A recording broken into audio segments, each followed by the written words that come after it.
Podcast with Peter DiBiasi and John Rocco Trumpbour right here on YouTube. Guys, welcome back to another episode. And you can tell this is a much different episode. I am sitting next to Jared. This is the first time we've ever done an episode where we actually been in the same room. So it's very interesting.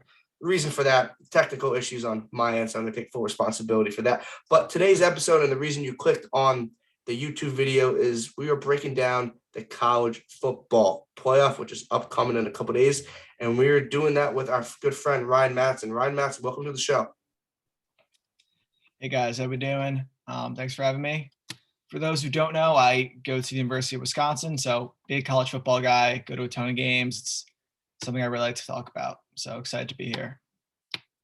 And before we dive into, obviously, the college football playoff, the Cotton Bowl between Alabama and Cincinnati, and the Orange Bowl between Michigan and Georgia, Jared, few notes. Guys, we just hit 1,000 subscribers on YouTube, so thank you very much. Really appreciate it. Now the ceiling's set even higher. But yeah, if you're watching this, please hit the subscribe button. We really appreciate it. We love putting out content for you guys. And don't forget, we have an Instagram and Twitter at Talking Sports PD. We've been starting to post more frequently on there, so keep up with us and our, daily NFL picks, other hot takes. So yeah, hit us up on social media, and please don't forget to subscribe. As well, if you want to listen, not just on YouTube, as well as Apple Podcast. As always, every video on YouTube has the recording on Apple Podcast, so the link will be down in the description, as well as Ryan's Twitter account, just if you want to follow Ryan, because we shout people out. Okay. The reason you clicked on the video, obviously, we're talking about a college football playoff, and this is the first time, Jared, we've ever done a college football video, so I'm kind of interested because we don't do much college football on this. Ryan, you can start it off with the conversation. Alabama, Cincinnati, the Cotton Bowl, the 1 versus the 4. Alabama's pretty big favorites. Just something you like to start off the conversation. So this is a very interesting game. This is the one I'm really happy for Cincinnati, just in general, that they got in. It shows how, they had to go undefeated, almost beat Georgia, go undefeated again, and have Ohio State lose 2 games, and have Oregon lose a few games. It was such a hard road. I'm glad they made it. I don't think it means, the system's fair, like some people have been trying to say it is. But regardless, it's a very interesting game, especially when you look at how the teams match up, because Bama's not your typical older Nick Saban Alabama team. This is like an air raid offense led by Bryce Young and Jameson Williams, now with Mechie out. And Cincinnati is a really good pass defense. So I think that matchup is like strength on strength, and that's the biggest thing I'm looking forward to with this game. Well, Cincinnati, like you said, one of the best defenses in the country, great pass defense, is 4th in offensive points per game, or defensive, letting up only 16 points per game. Points allowed, exactly, which is 4th in the country. And I agree, Bryce Young, this is not a typical Alabama. Obviously, they have Brian Robinson, who has over 1,000 rushing yards and 14 touchdowns, which is great numbers, but they usually are focused more on the run, and then they flip to the defense, especially the defensive line in the secondary. But Bryce Young obviously won the Heisman, Alabama back-to-back Heisman Trophy winners with Devontae Smith and now Bryce Young. Bryce Young over 4,000 passing yards, 43 passing touchdowns, and 4 interceptions. That's obviously Heisman numbers, but also just a different style than Alabama usually has throughout the passing game. And also, like you said, Bryce Young, he hasn't really turned the ball over much. Only 4 touchdowns on that 4 interceptions on that 43 touchdowns. And Cincinnati is number 3 in forcing turnovers, especially with the interceptions. They have 18 this year. So I feel like the key for them is if they could have Bryce Young throw a pick or 2 and kind of they're not used to that. So get them out of their comfort zone, get an early turnover, start the game, and kind of get that momentum early. I think that's huge for Cincy if they could do that. But also, like you said, Matt said, it's not like a normal Bama team. And I think Bama needs to kind of establish, even though they haven't this year, they have to establish a running game this game if they want to blow them out or be successful, because Cincinnati's only 46th in the country in the rushing defense, and that's their weak spot that you kind of have to, get after early. And Yeah, I mean, Cincinnati has 2 possible first-round picks at cornerback. Both with great names, the Sauce Gardner and Kobe Bryant. So is it possible that Bama going to throw all over them? Yeah, they did it to Georgia. I'd be surprised if Bryce Young throws 400 yards against them. I mean, unless one of them's out or something, especially with Mechie out, that's big because then it'll be easier to double Williams and stuff. But Bama's got to run the ball. I think Cincinnati can keep it close, but no one. That's the thing. Like in the playoffs, no one really has been able to keep it close with Bama, except for a few times. Like Washington got blown out by them. Clemson one year got blown out by them when Clemson was the 1 seed. Michigan State. Michigan State got blown out by them. Last year, Notre Dame got like respectfully blown out, and then Ohio State got beat. Like neither of those games were competitive against Alabama last year. Now this team isn't as good as last year's Alabama team, which they've shown, but what I'm really worried about is that Bama's going to win by like 21 or something, which I don't think will happen. Like they could easily win by 21, 24, and then Emma will be like, "Oh, told you Cincinnati shouldn't have made the playoff when Washington, Michigan State, Notre Dame, like all these other teams have got blown out by Alabama. It was not a Cincinnati problem." Yeah, and we think about it. Obviously, what guys with we always do. We'll give you our predictions for the Cotton Bowl between Bama and Cincinnati, as well as the Orange Bowl in Michigan and Georgia, and then we'll give you our national championship pick at the end of the video. So stay tuned for that. But I agree. Like Alabama has obviously dominated the college football playoff. They haven't won every year, obviously, but every game they've been in, that they've won has been by dominant fashion, which is noted why Notre Dame deserve to be in because they get blown out every time. Michigan State, it's just a whirlpool effect of how good actually Alabama is, and less how like Notre Dame was a very good team last year. It's just Alabama was a different level with one of the best offenses in college football. That's just what it was. But what's interesting with Alabama this year is what Alabama offense shows up. Obviously, Bryce Young had a great year, but does the Alabama versus Georgia offense show up? Because if Alabama's offense, how they played against Georgia shows up, the Alabama's going to win. Like, that's a simple fact. But how they played Auburn, Auburn's was a 500 team, who they took to OT, and they probably should have lost that game. That's a huge thing. They lose that game. We're not even talking about them right now. They also lost to A&M. They had a wins against Ole Miss, Arkansas. Those are some other notable teams that finished ranked that they beat. And Nick Saban would be the first person to tell you this. Alabama wasn't Alabama this year, just throughout the season. It took them longer to get going, and maybe they're hitting their peak at the right time. Obviously, hitting your peak at the end of the year is probably the good time to hit your peak. But if we see like an Alabama offense against Auburn against Cincinnati has a legit shot in this game. Yeah. And key point to that, like, you know how John Mechie's not playing this game. Yeah. I think that's crucial because Jameson Williams, we've seen is more of a big play kind of guy. And he's like the only 1,000 other receiver over 500 yards. He's the most, but he's the only other one with over 500 yards. So, I mean, since he's a big play kind of guy, can they create an offense where it's not just, okay, let's try a deep shot, but like actually get a drive going and be consistent on offense rather than just relying on these big offensive plays. And then for the Cincinnati, I feel like they've been relying heavily on their rush game this year, and that's the strength of that Alabama defense. So, I mean, Desmond Ridder's and the receivers are going to have to, do more in the passing game than they've usually had to, because they don't even have a 1,000-yard receiver this year. So if you want to attack Alabama's defense, you got to go at the passing game rather than the rushing game. Not saying like, oh, they're going to be shut down in the rushing game. Who knows how they scheme it, but it's going to be a little harder to get that running game going.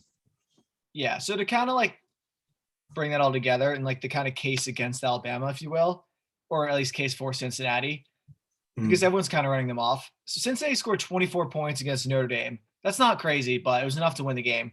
Notre Dame has the 9th best points per game defense in the country. Out of the 4 teams in the playoffs, Bama's is the worst. They're the 18th best points per game defense in the country. That's still good, but Georgia's is the best. Cincinnati's and Michigan are the 4th best. Alabama's at the 18th.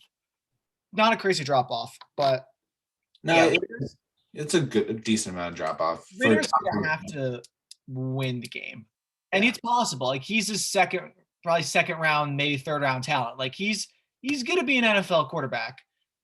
He's gonna have to win the game. Bama, I think everyone would agree they're the best team, but their resume doesn't.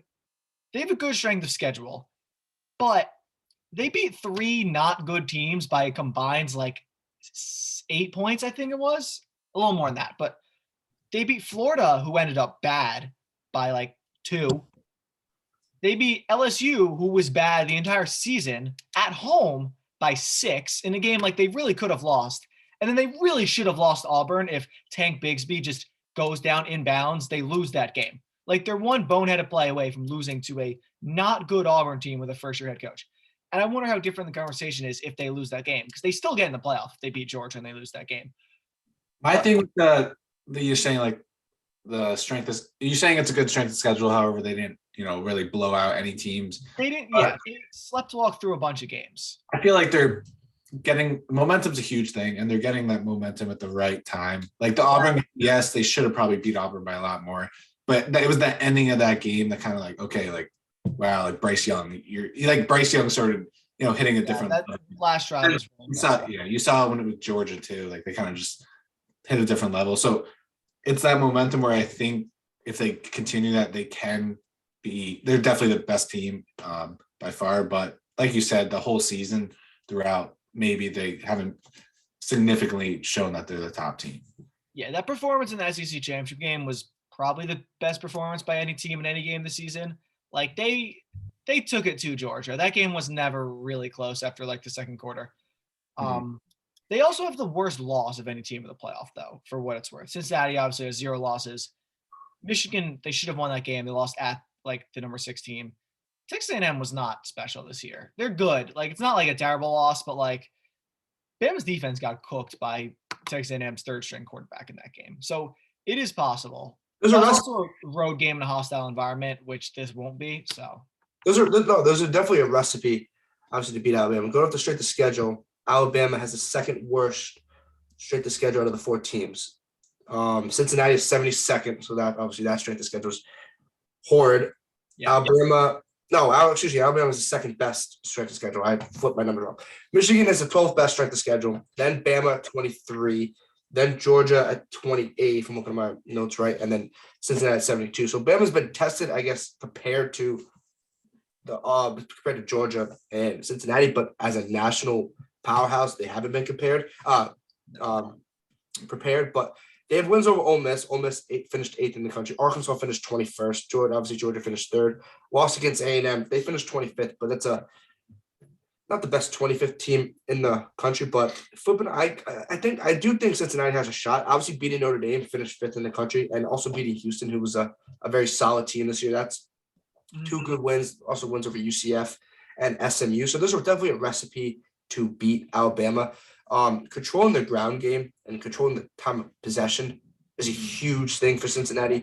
The less, I guess, Bryce Young, Brian Robinson, and Jamison Williams are on the field, the more shot you have. Jerome Ford, 1,238 yards and 19 touchdowns. A little bit of a revenge game for Jerome Ford. He used to be an Alabama running back, and now he's a Cincinnati running back. So that's a revenge game. And Desmond Ritter's good. Like you said, potential second or third round pick. He's definitely a top 6 quarterback prospect, top 7 quarterback prospect for this upcoming draft. So he has complete talent, and he's a veteran guy. Bryce Young's never been here before. So Bryce Young's never been here. Obviously, playing Georgia in the SEC championship game is obviously a little bit of a sneak peek of what this is going to be.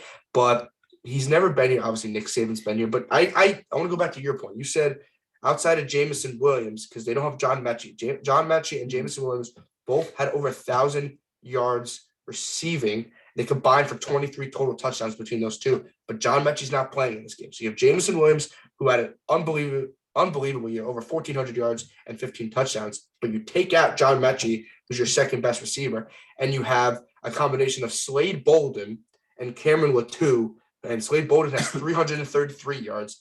And Cameron Latou has 299 yards. Is it tight end? And those are their 3rd and 4th best receivers in the term of receiving yards. So what that is telling me, that outside of Jamison Williams, you have 2 guys that are very, I would say, unknown for the national landscape and just haven't been in a lot of moments because they haven't been asked to do a lot of things. So that is huge because, like you said, Ryan, Cincinnati has Gardner and Kobe Bryant, who are 2 very, very good corners.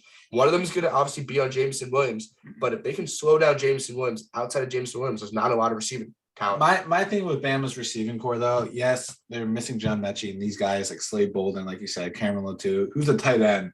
Yeah. But like the thing that doesn't worry me about that is like Alabama produces receivers. Like if they're not good, they're just inexperienced right now. Which that's the problem. Talented. Yeah. They're definitely super talented. Yes, that inexperience, especially going against 2 top corners in their like first game really playing, that could really hurt them. But like Alabama, I mean, these guys are probably going to be top receivers when they're juniors or seniors. So that's my only that's why I'm not so nervous. No, I agree. I bet you would hear Slade Bolden or Cameron Latou, one of those 2 guys, be very good. But Yeah. I agree with you. Like the inexperience, that's what's gonna hurt them because it's like a one game thing. It's not like first game of the year. We'll see how they progress from game 1 to game 11. So, But also, like you were talking about, like since he's got control of the game, get Bryce Young off the field, get their offense off the field. I mean, they ranked 78th in first downs, which is kind of like just throwing it out. Cincinnati? Stat. Yeah. Okay. Cincinnati. But that kind of just shows you like they don't really do steady drives. They kind of get big plays here and there. Yeah. So by controlling the game, you gotta have those first downs. And so if they're ranked 78th right now, if they could really capitalize on that and kind of know that, okay, we gotta be on the field more rather than, I mean, who cares? Like a big play, I'll take that any day.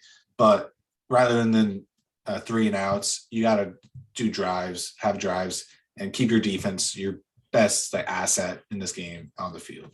Yeah, another thing. So we've made a lot of points for Cincinnati. The thing for Cincinnati, though, is like they have not seen a team like Alabama. Notre Dame's a very good team. But Jack Cohn's their quarterback. Jack Cohn's a good college quarterback, but that offense is nothing like doesn't have the explosiveness that Alabama's offense has. They don't have the athletes that Alabama has. And in Cincinnati, they play Notre Dame, what was it? Like first weekend of October.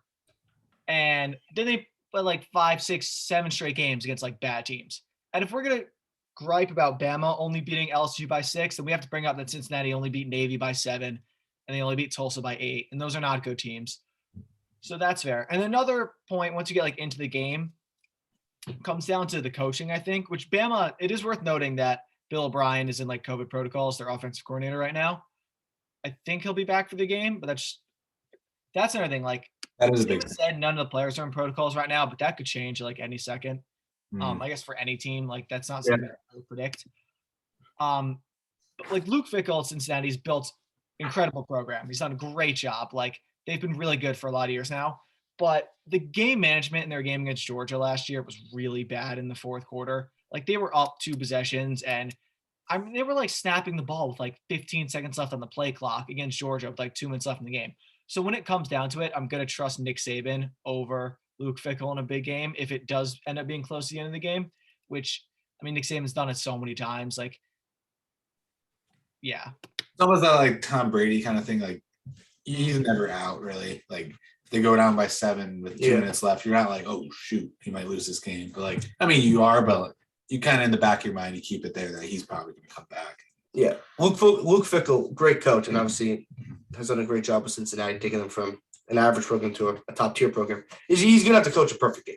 Like he's going to have to do everything perfectly, which is totally in the realm because he's a great coach. We're not asking an average coach to be great. We're asking a great coach to be great. So he's totally has a capability of doing. Every coach in this college football playoff is very good. There's not really a coach that maybe Harbaugh is probably the worst one, but he has done a great job this year. Harbaugh just because it has past failures, but I think Luke Fickell's got to coach a great game. I just want to note one thing on the Alabama defensive side because we kind of stayed more towards offense, which is obviously like people want to talk about. Will Anderson Jr.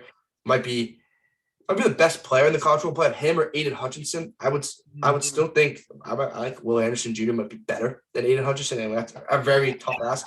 Aiden Hutchinson, Will Anderson Jr. 91 tackles and 15.5 sacks. And that's in 13 games.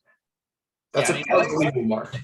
Bryce Young won the Heisman and he had a great season, but he's not even the best player on his own team. Like Will Anderson is a beast. He'll probably be like the 3rd overall pick in next year's draft, like after Bryce Young and CJ Stroud, just because they're quarterbacks.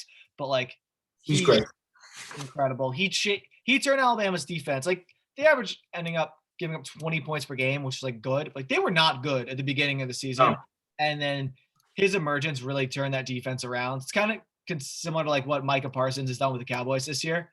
But yeah, he's a beast. He can wreck Cincinnati's game plan. Quickly. Not much else you can really say. Well, Anderson, he should have been in New York for the Heisman Trophy. Oh, absolutely. 100%. There was no doubt in my mind that he should have been there. So that was kind of disappointing. Were you going to say something? No, you're good. But yeah, Will Anderson Jr., Alabama's defense started, I guess, slow, if that's the word, but then obviously picked it up as the year went on.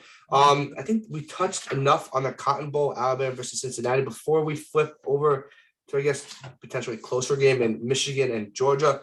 Ryan, who do you got winning? I want to pick Cincinnati. We made the whole speech for why Cincinnati. I can't do it. I think it'll be close. I think the spread's about right. I'm going with Bama 34, Cincinnati 21. Okay. I think that would be a very respectable outcome for Cincinnati. They've had a very good season. I just think Bama's too talented, and I'm going to go with Saban. So I think it's close throughout the game. And I think Bama wins by 2 scores in the end. Yeah. Okay, so I think it's gonna actually be a pretty close game. I can see Bama, taking it, but the way I'm looking at this game, I think it's gonna be a close one. I got Bama winning by 28-24. Oh, So wow. yeah, I'm keeping it close.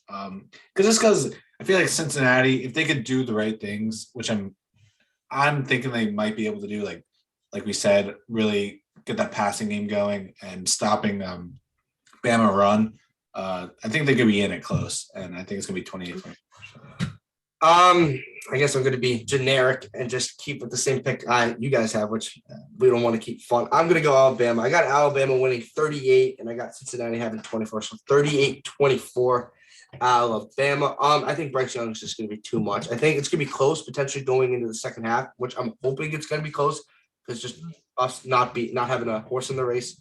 We obviously want it to be close, exciting to watch. We don't want LSU Oklahoma recap of that playoff. Yeah. We do not need that again because that's not fun. But yeah, I think Bryce Young's gonna be too much. I just don't think Cincinnati has the guys in the trenches, like the guys outside on offense to compete with Alabama's talent. I think there's clearly a talent gap between Alabama and Cincinnati, which is gonna hurt Cincinnati. I think Desmond Ritter's gonna have to play like a Heisman Trophy player tonight. This week, Desmond Ridder. If Cincinnati is going to win, Desmond Ridder is going to have an absurd game, and Luke Fickell's going to have to coach really good. I don't think that's going to happen. I think Bama wins by 14. So right around, what's the spread? 14. I think so, which I think that's about accurate. So and you were saying on the trenches, like Cincinnati's cornerbacks are great, and we talked about that. But if they can't get pressure on Bryce Young, it's not going to matter because you can only hold up for so long.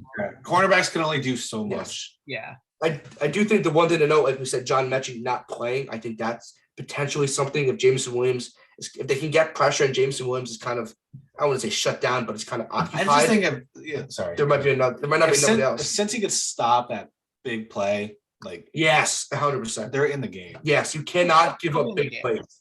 I think they'll get worn out by the end. I mean, sorry, they're in the game, they could win.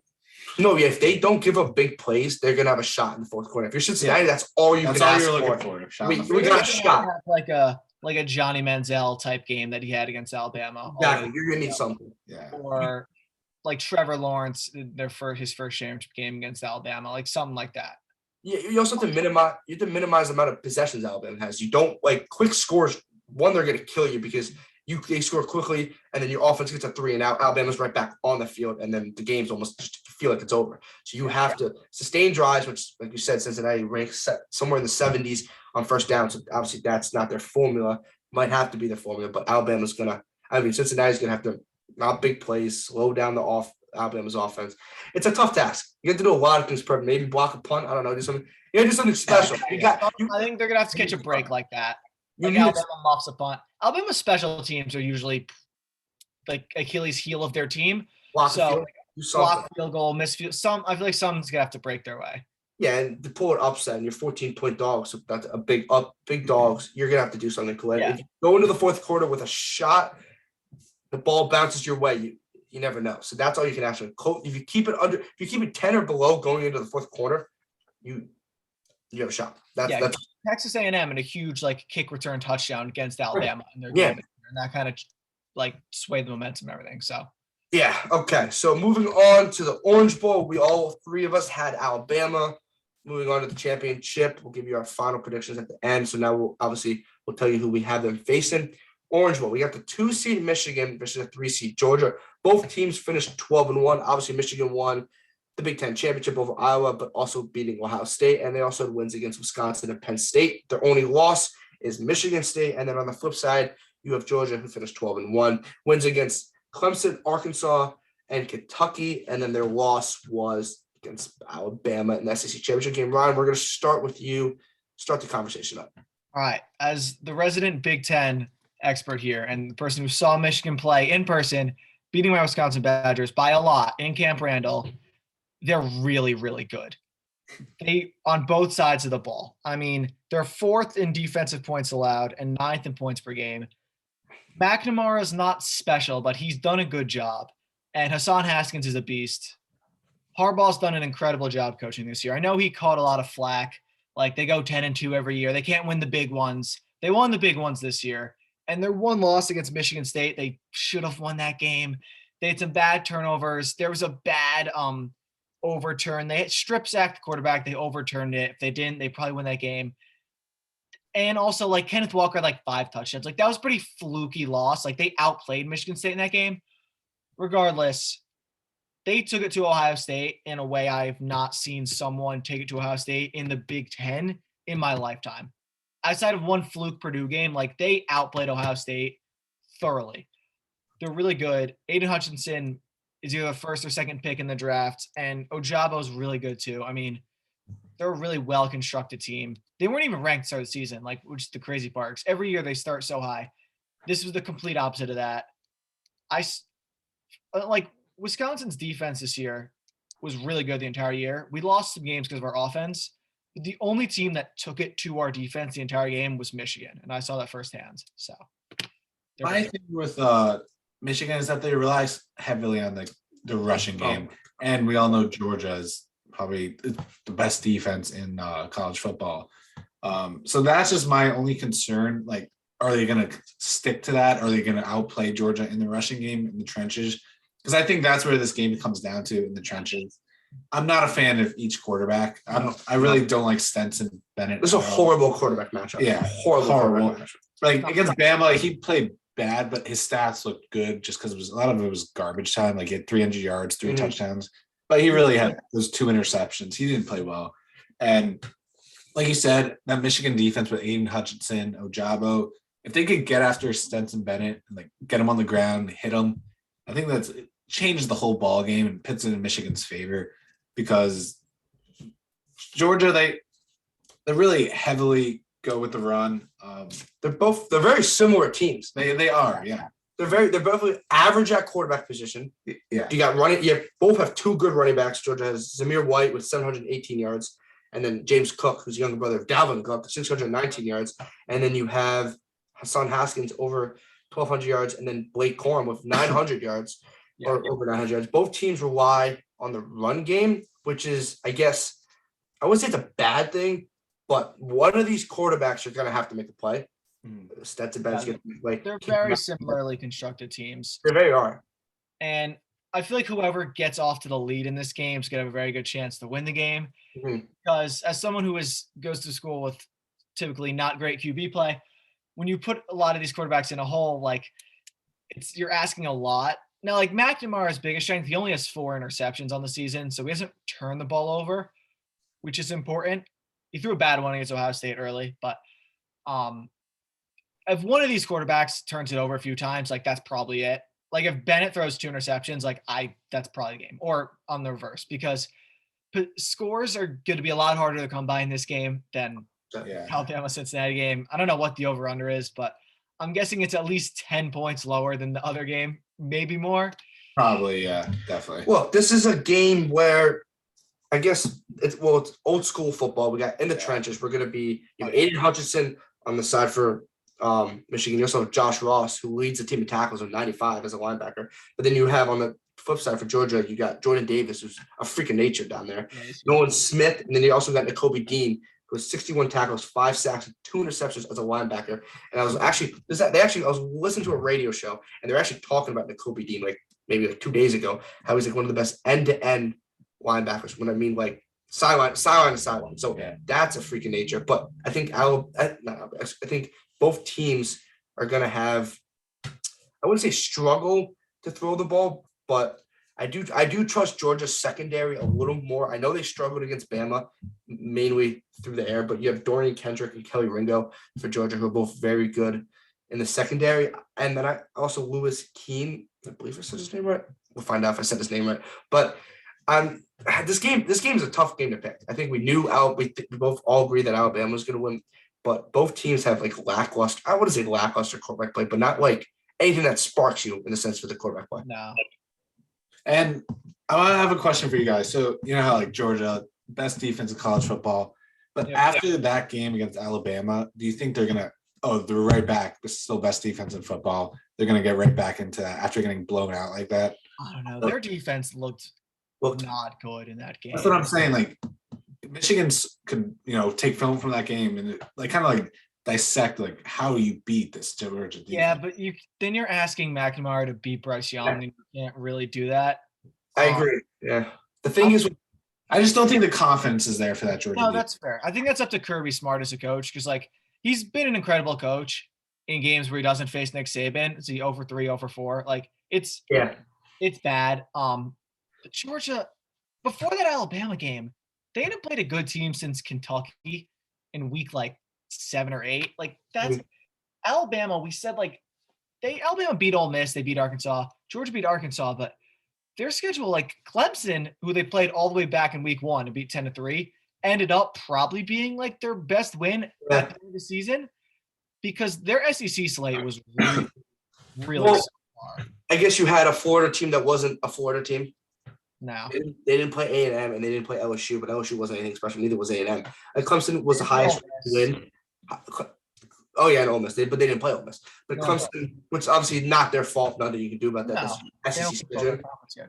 They did. I did props to them scheduling Clemson. Obviously, Clemson this year they did finish 19th in the country. Over under 45.5. Yeah, and the Bama one's 58, right? That's I agree. The confidence with Georgia's defense is interesting because they got smoked, especially in the secondary.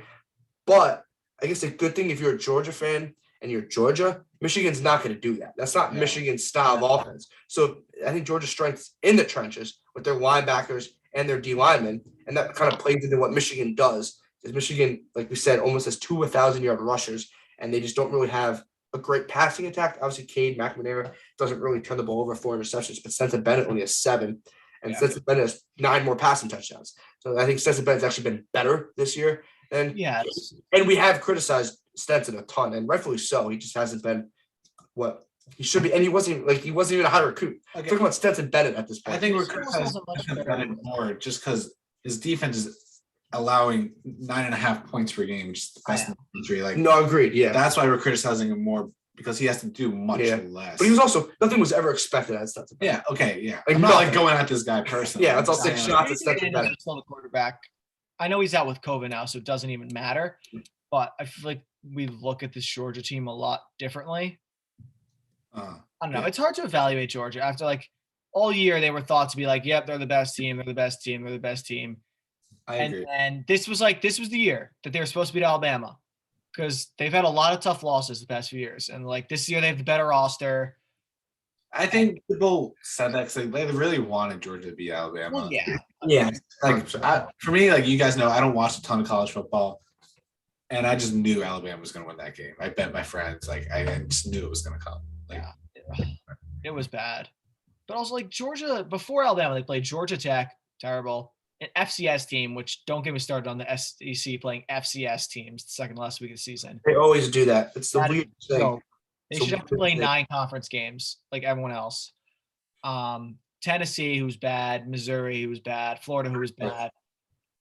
They played. I don't know. It's hard to evaluate because like Michigan has a better strength of schedule. Penn State ended up being not being good. No. But Ohio State was a very good win. Wisconsin, we were fine. It was like a good win. Iowa's a good win. Iowa was a good win. They beat up Iowa. Like that game wasn't even close. They ran all over them. Iowa's offense is a different story. These teams are very similar. They are very, very similar. It's a weird thing because both offenses are similar. Michigan averages 37.7 points per game. Georgia averages 39 points per game. Both defenses are top 5 in defensive points allowed. So they're both very good defensively, and they're both right around the same amount of points per game. Look, I agree. I do think Michigan's strength of schedule is a little bit inflated. I do think it's a little bit. I think Michigan State's a great team, but Michigan State was clearly limited. Yeah. And Ohio State, great win. But Penn State was not Penn State. That's just not a. No, they started off so well, and then the wheels fell off. At the time Michigan beat Penn State, they were more like Penn State. But the end of the year, Penn State. No, Wisconsin, like you said, are good, but clearly limited on the offensive side of the ball. Yeah, it's still impressive to win at Camp Randall. We're usually it is. 100%. And then Iowa, like you said, completely limited on the offensive side of the ball. So Bad. we're talking about teams that they play that have good defenses, but not like besides Ohio State and Michigan State, mainly Kenneth Walker, not really explosive offenses. I don't think Georgia is an explosive offense at all, but I think they're probably the most explosive offense they've faced outside of Ohio State. And I think what gives for me, well, I'm not saying a pick, but what gives like Michigan the edge in the trenches is that offensive line. Like they have one of the best, if not the best offensive line in the country, which they were just given an award for that. I'm pretty sure, like the best offensive line in the country. But then that's what's gonna hopefully get them that, win in the trenches. My only concern is like McNamara. I mean, they have one receiver that's only one receiver over 400 yards, which is kind of concerning. Like, they don't have that guy they could go to or throw the ball to. So that's what concerns me. But if they could just, because we know they're going to go for the run game, they're going to try to establish that. Both teams, yeah. Both teams. But like if Michigan or Georgia, I feel like it's going to be whatever team could be efficient enough in the passing game. Like they can get away with it in the passing game is going to win the game. Or start early too. Whoever starts, like if Georgia's up 14-0 or Michigan's up 14-0 and you're asking Georgia or Michigan, because then you can try for those big plays. Then you get rid of if you take the running game out for one of these two teams, it's kind of scary. It's kind of a problem here. And my thing with Georgia is they had no sacks against Bama and only 4 tackles for losses. No, they didn't play well. They didn't play well against Bama. But like, it's not like Bama's offensive line. I mean, they're good, but it's not. Michigan's is much better. I mean, I get Bryce Young's totally different. Different offense, but they got to get after. Each team has to get after the quarterback. To be fair, to not be like too Big Ten biased, Michigan did have some close calls against some not so good teams. They beat Rutgers by 7. They beat Nebraska by 3, but that's kind of an aberration because everyone only beat Nebraska by 3 this season. Nebraska had one of the weirdest seasons of any college football team in recent memory. So that's kind of a wash. The Penn State game was at Penn State. Like, they won. I'm not going to like criticize them for only winning by 4. And then they beat up Maryland and Ohio State. I don't – it's weird because, like, Kirby Smart, this is his second playoff now. First time Georgia was a very different team. Like, that was pretty explosive offensive team. Like, Jake Fromm was a good college quarterback. They had Michelle and Nick Chubb. Yeah. They had that crazy game against Oklahoma, like overtime, high scoring. This is not going to be that game at all. I don't know. I think I might trust Harbaugh more, just how well he coached the last few games of the season. Okay, I think we kind of touched on everything. Yeah. So segue, Matson, we'll segue right into what you're about to say. All right. Who do you got winning the Orange Bowl? If it wasn't obvious already, I'm taking Michigan.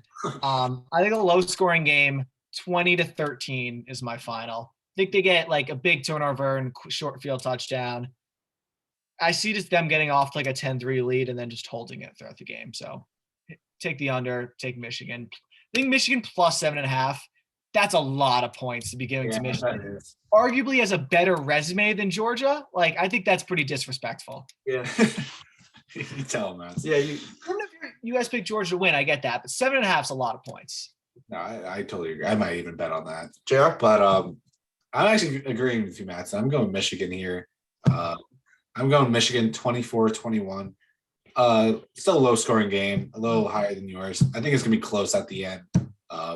It's going to really force the Georgia offense to, make a push and like throw the ball in the late game. And it's going to show that they really can. And they're going to get sacked.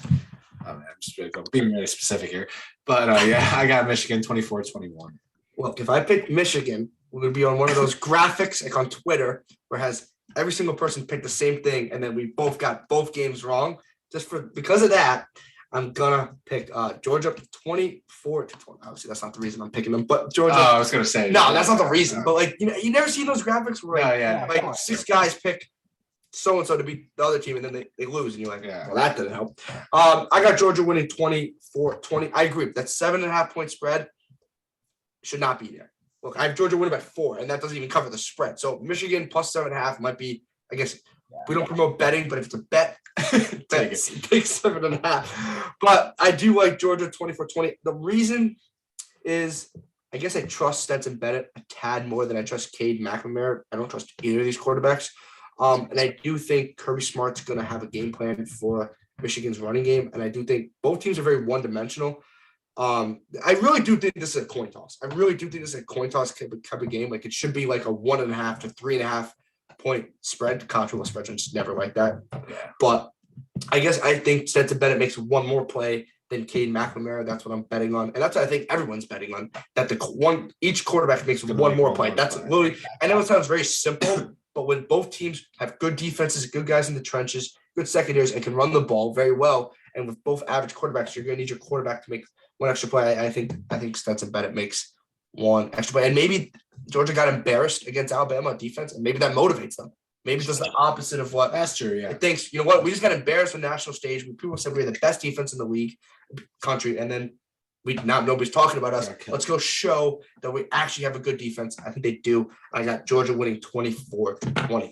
Yeah, to kind of put a bow on that, like I had a tweet a few weeks ago during the SEC championship game, basically saying that Georgia is the Wisconsin of the SEC, and Michigan this year fits that mold. Basically saying like when both teams have to throw. They have to throw instead of get to throw on their own schedule, like the wheels fall off. And so whichever team can force the other team to throw is going to win. So I think we can all kind of agree on that. I think we all agree with that one. I think I think it's there's a game plan to win this game. Okay, so we gave our Cotton Bowl picks. All three of us at Alabama. We gave our Orange Bowl picks, guys. Comment down below who you guys got winning the Cotton Bowl, the Orange Bowl. Do you have Alabama? Do you got Cincinnati, Michigan, or Georgia? Let us know in the comments. So Ryan and Jared both had Michigan advance into the college football playoff. I had Georgia. We're not going to dive deep into the national championship because obviously we don't know the matchup. Hopefully it's Cincinnati versus someone because that would be kind of cool. But we're all rooting for Cincinnati. I think that. Yeah, I'm rooting for Alabama. Okay, besides this idiot over here, we're all rooting for Cincinnati. Besides him, besides JR. But we're not going to dive deep into the college football playoff because we broke down every team. We broke down what we like, what we don't like. So quickly, Ryan, to wrap up the video, and this is why everyone stayed. You have Michigan, Alabama in the national championship game, the 1 versus the 2. Who do you have winning? I don't feel great about it. And as a Wisconsin fan, I especially don't like it, but I'm taking Michigan 28, Bama 27. The reason is Alabama. That's a fun game. I know. No, I think it's a close game. I think like Bama maybe scores 4 touchdowns, but like misses an extra point because they love to do stuff like that. Alabama has the 3rd best scoring offense and about the 20th best scoring defense. Ohio State has the best scoring offense and about the 20th best scoring defense. They're practically the same team. And I saw Michigan push around Ohio State for 3 hours. I don't know. I don't think this Bama team's as good as last year's Bama team. I think Michigan can run on Bama easier than they can run on Ohio State. And I think they have 2 pass rushers who can disrupt Bryce Young more than any other team can. So I don't feel good about picking John Harbaugh to beat Nick Saban in a championship game, but I'll hold my nose and just say that Michigan is the best team this year and just see where that goes. Okay, our guest Ryan Matson has Michigan defeating Alabama in the national championship, so crowning Michigan. JR, what do you got, buddy?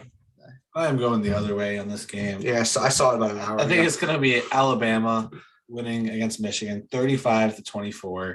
I think Alabama just got overall. You can't really 100% game plan because they're so overall good in different assets. But yeah, I think Alabama's going to win. Nick Saban again, big reason. I think that's the difference between them and Ohio State, Matson. It's Nick Saban, and they also have the Heisman quarterback. But yeah, I got Alabama. I have a different college football national championship, which I guess is good for the argument of a video and the discussion. I have Alabama versus Georgia. So JR has Alabama winning. Ryan has Michigan. Well, I'm going to give JR. Alabama defeating Georgia 31-27, maybe a little closer than I could be. Well, I think we get another rematch of the SEC championship game. Do we want that? Probably not. We probably want a different matchup. I would love to see a Cincinnati-Michigan matchup. Like, that would be super cool. Cincinnati-Georgia. I don't want Alabama to be here, but for the sake of being right, I'm going to choose Alabama over Georgia 31-27. I think Bryce Young is too much. I do think Georgia goes back and watches that film like they should and sees what they did wrong, which will correct some of the things, but I still think Bryce Young is just too much. And I think Georgia's too limited in the pass game to keep up with Alabama. It fits well against Michigan because both teams are limited in the pass game. But when it comes to Alabama, their pass game is just too much for Georgia. I think too much for anybody in the playoff. That's why I got Alabama winning. I think this is a different Alabama passing game than we've seen in years. I guess Mac Jones was very good last year, and he was very good, but he wasn't asked to do that much. And he was also had Najee Harris, who was a first-round running back, which also helped. And yes, Jalen Waddle and Devonta Smith, which I think are better receivers than Jameson Williams and John Metchie, who are very, very, very talented at their position, do great jobs. But Devonta Smith and Jalen Waddle, I think, were a different level.